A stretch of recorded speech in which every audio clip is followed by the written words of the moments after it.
Всем привет! Давно не выходил в эфир, так сказать. Только вот решил очередной ролик сделать, как заболел модной болезнью второй раз. Причем тут тоже такая интересная история. Сначала мать заболела, и мы думали, что это простуда обычная. А потом к концу первой недели мне стало понятно, что это вовсе не простуда никакая. Хотя мать настаивала, что простуда, а модная болячка ей не страшна. У нее 2 прививки. На 21 день после укола иммунитет только появляется. Потом выясняется, что заболела она ровно на 21 день после второго укола.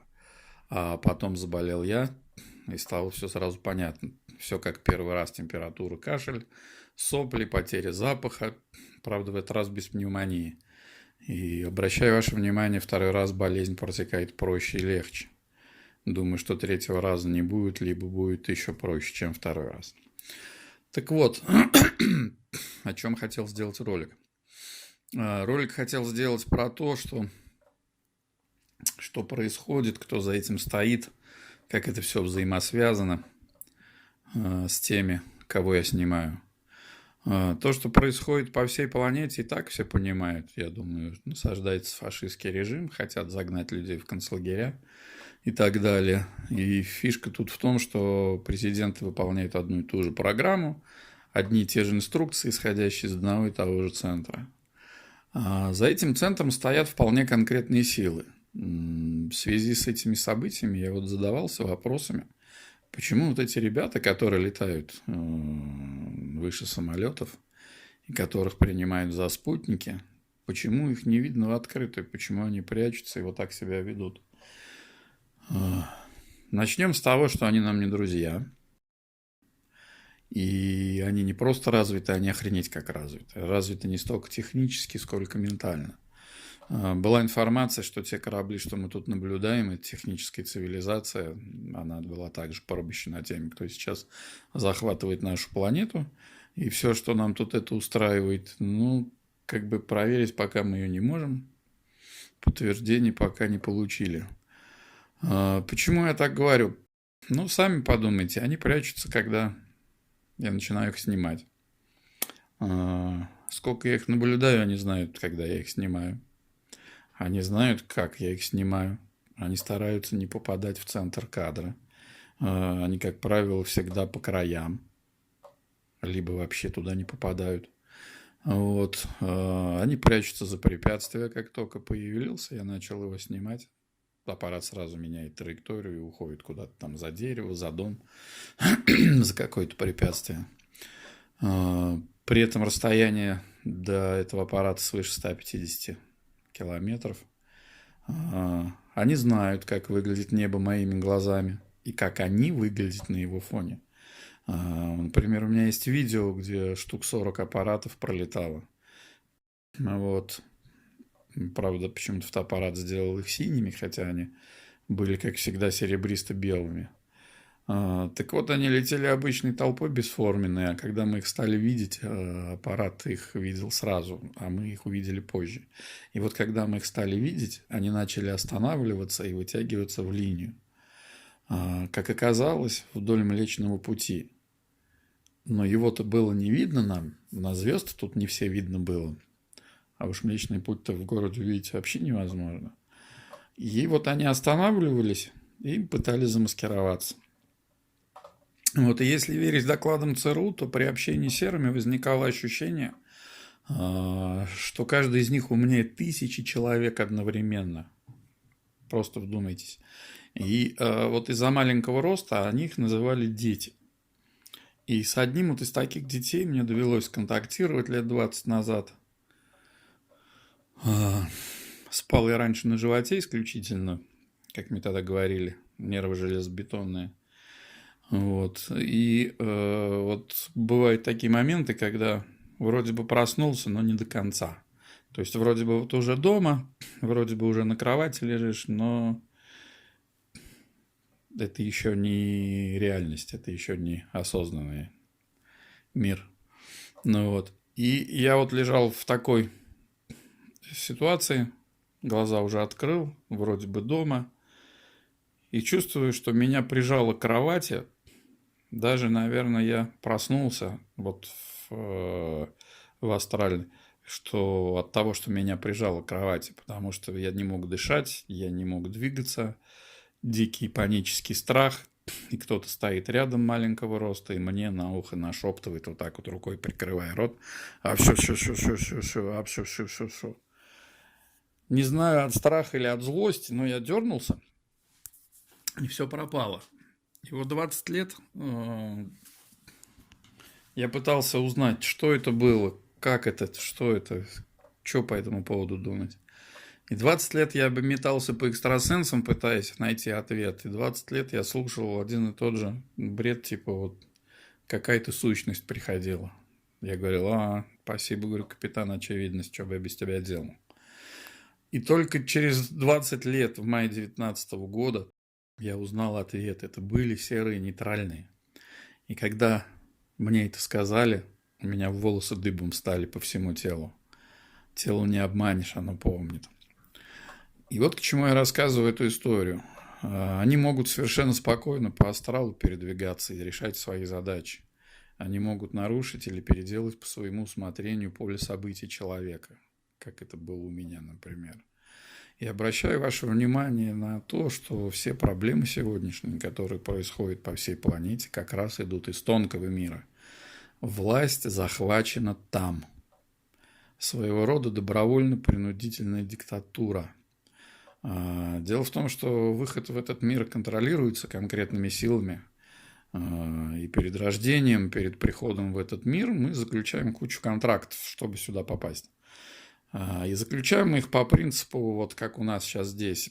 Без ННН не обслуживаем, без мазок не обслуживаем, без кода не пускаем. Вы подпишите здесь, подпишите это. В общем, выбор без выбора. Вот. И тут я, собственно, рекомендую вам к прочтению «Anti-New Age». Это книга Камерона Дэя «Почему я больше не работник света». И вот он там рассказывает, чтобы скрыть правду от людей, придумали две полуправды – тьма и ложный свет. New Age – якобы новая эра. На самом деле это New Gage – новая клетка. Людишки легко променяют свободу на безопасность, на клетку, лишь бы их не трогали. И есть вот еще один инструмент, очень интересный, регрессивная терапия. Когда в определенном состоянии сознания человек погружается в прошлое, и люди в этом состоянии вспоминают порой очень интересные и страшные вещи. Так, например, одна женщина погрузилась в область памяти между жизнями, рассказала такое. В общем, у них там техномагические установки, которые отключают сознание. И она увидела конвейер душ, который идет через эти установки. Видимо, поэтому мы рождаемся в таком виде, и нам требуется время, чтобы сознание восстановилось, а не появилось, как многие думают. Все это я рассказываю для того, чтобы было понимание, кто нам противостоит и какой ужас нам готовит. Это примерно, наверное, как в фильме «Облачный атлас», если вспомните. Также вспомните свидетельства об изуродованных телах животных, которые находили в местах наблюдения НЛО. Вспомните про пропавших без вести и так далее, и так далее.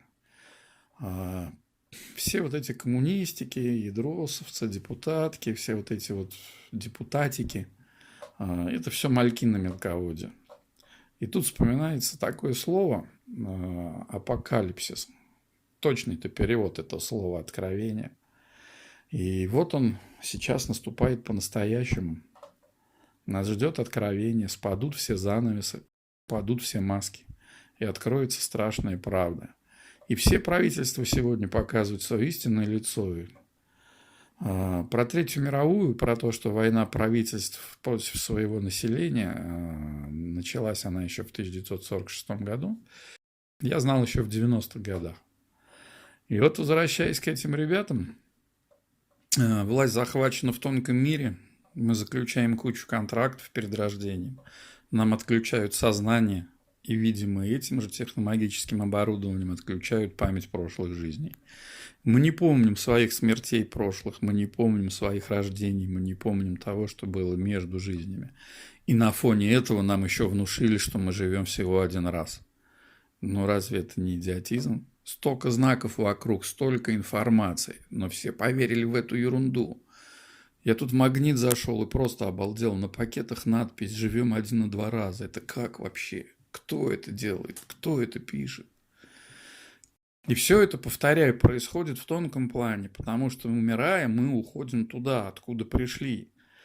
Так вышло, что у меня есть большой опыт общения с умершими товарищами. Я тут рассказывал знакомому одному, как мы ездили на кладбище ночью, чтобы пообщаться с ушедшим другом.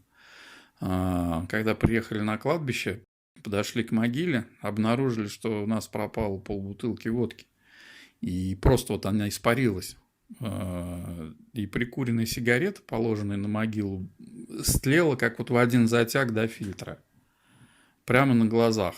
Таксист вообще просто охренел, когда это все увидел, потому что у него на глазах это все происходило. А телефон с включенным фонариком положили на дерево, и он с дерева слетел, как будто его палкой оттуда сбили. И он не просто погас, а он вообще, как оказалось, отрубился. А включить его смогли только через полчаса с зарядом батареи в 75%. А знакомый смеется, говорит, да, нормально, у меня уже такое 3 раза было, ничего нового. Я так подумал, да, я еще в здравом уме, и все верно понимаю и вижу. Вот. И возвращаясь к вышесказанному, перспективы у нас, ребята, очень нерадужные. Очень. Если вот так вот будем сидеть, смотреть на это все и делать вид, что это все ерунда, и будет все как не надо. На вопрос, почему они сразу нас не завоюют, раз они такие развитые, отвечу. Было бы так просто, уже завоевали. Точнее, нас уже завоевали, только люди еще не поняли, потому что завоевали как раз руками своих людей, втихую. Они не могут завоевать нас в открытую, потому что первый закон Вселенной – свобода воли и разума. Поэтому они делают все втихую руками самих людей. При этом они не нарушают законов кармы, остаются чистыми, а вся грязь и ответственность остается на людях. Приведу такой пример. Вот вы пользуетесь фейри и не думаете о том, какой вред она наносит природе. А ведь там есть вредная молекула, которую не фильтрует Земля и природа. И она не остается нигде, она опять приходит с водой к нам. Или, например, бытовая химия, обычные вот порошки там и все такое. Какой вред она на самом деле приносит? Кто-то из вас задумывается об этом? Или вот, например, пепси-кола или кока-кола. Они используют для усиления вкуса абортированный материал. Вы видели, как аборты делают? А отвечаете за все это вы. Вы делаете руками своими все это дело. Или вот за хлопок. Или и одежду из хлопка, какую цену заплатили. Аральское море высохло. Море высохло практически совсем. Соответственно, высохло все вокруг этого моря, что там и вся экология поменялась полностью. И погода вся поменялась полностью из-за этого. Что говорить про сломанные судьбы, жизни? Ответственность всегда на исполнителя. И вот я сейчас смотрю много блогеров из Америки про ситуацию в мире. Это ужас, конечно. Мы читали про это 20 лет назад и думали, там произойдет, не произойдет, еще не скоро. А оно вот происходит прямо сейчас. И происходит это прямо вот на наших глазах. И случилось именно тогда, когда мы были не готовы к этому абсолютно. И проблема в том, что те, кто это все делает, у них очень четкий план, который был расписан еще 150 лет назад и на много десятков, а может и сотни лет вперед. А мы думаем, какая там логика в этих действиях. Вот они здесь вот так сделали, здесь вот так сделали. Уверяю вас, ребята, там логика хорошая, там все выстроено. У них логика своя, отличная от нас. И мы видим, потому что происходит, что это делают далеко не люди. И когда нам говорят, что теория вот заговора, я вот тут слышал хорошие слова про теорию заговора, говорят те, кто никогда ничего в жизни не читал, ничем не интересовался, ничего не анализировал, не думал, не смотрел, не оглядывался, не разбирался, не соединял, не общался, не разговаривал, не собирал информацию. Если так не делал, то, наверное, да, теория заговора. А если делал, то какая тут теория? Тут все белыми нитками перед глазами, прям вот. Есть такой фильм шикарный, называется «Чужие среди нас». Вот про очки посмотрите. Вот Там все очень хорошо, все показано. И сколько таких фильмов снято. Прям вот уже показали, прям вот уже носом тыкают. Президенты уже в наглую по телеку заявляют, мы будем делать вот так вот и вот так вот. Уже ржут, стоят. Нет, это все теория заговора, вы там перечитали, насмотрелись. Да нет, ребят, вы не дочитали, не доглядели и не досмотрели. Как мне одна подписчица тут хорошо написала, не нужно ничего доказывать, просто голову подними. Просто голову подними и все. И все увидишь, все поймешь. Не понял, ну, значит, тебе это и не надо. Есть информация, что в течение пары лет они появятся в открытую, и мы все это увидим. Раньше или позже, не знаю, вот они торопятся сейчас. На мой взгляд, у них сейчас все пойдет наперекосяк. Как говорится, поживем, увидим. На этом пока все. Всех благ. Запасайтесь продуктами. Объединяйтесь по возможности, вооружайтесь, чтобы защищать себя и свою семью.